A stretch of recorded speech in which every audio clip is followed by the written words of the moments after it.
find yourself always striving, always working to achieve something? You're not sure what you're running after, but you hope you'll know it when you get there. If you get there. You hope one day your heart will be settled, your mind will be quieted, your spirit will be calm. You'll feel like you finally arrived, like you made it, like it was all worth something. Except you've already been running for a long time. You've achieved some things, hit some milestones, gotten what you thought you wanted, but it still doesn't feel like enough. And no matter how many accolades you've won or received, you don't feel like enough. Paul tells the church in Philippi that it used to be the same way for him. He used to take comfort in his status and in all that he had achieved. He wrote, "It's true that I once relied on all that I had become.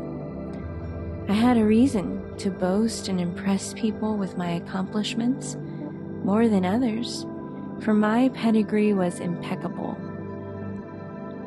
I was born a true Hebrew of the heritage of Israel and the son of a Jewish man from the tribe of Benjamin. I was circumcised 8 days after my birth and was raised in the strict tradition of Orthodox Judaism, living a separated and devout life as a Pharisee. And concerning the righteousness of the Torah, no one surpassed me. I was without a peer. Furthermore, as a fiery defender of the truth, I persecuted the Messianic believers with religious zeal.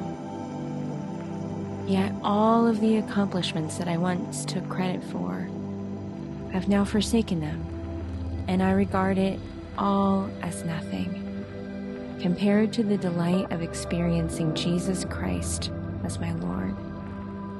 To truly know Him meant letting go of everything from my past and throwing all my boasting on the garbage heap. It's all like a pile of manure to me now, so that I may be enriched in the reality of knowing Jesus Christ and embrace Him as Lord in all of His greatness. My passion is to be consumed with Him and not cling to my own righteousness based in keeping the written law.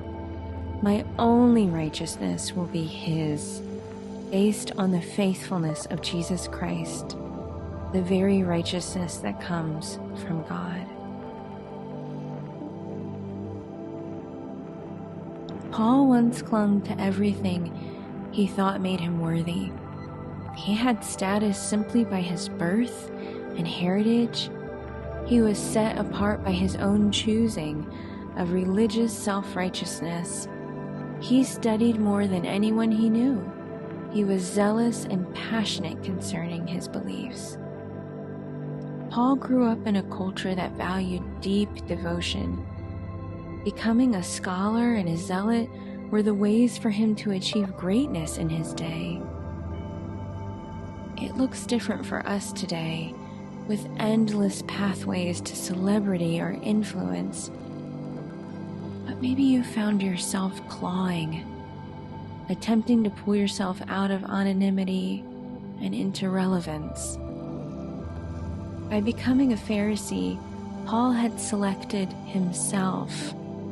He'd set himself apart to show his devotion externally. But it wasn't until God selected him and he answered the Lord's call that Paul truly became someone.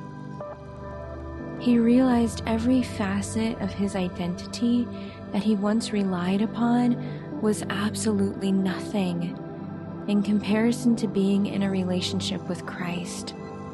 Every single aspect of his years of hard work, achievements, and identity, Paul now regarded as trash. There's not one more thing left to boast about. He's let it all go. all his outward works that once made him feel righteous, the works that once let him sleep at night, believing himself to be a good person.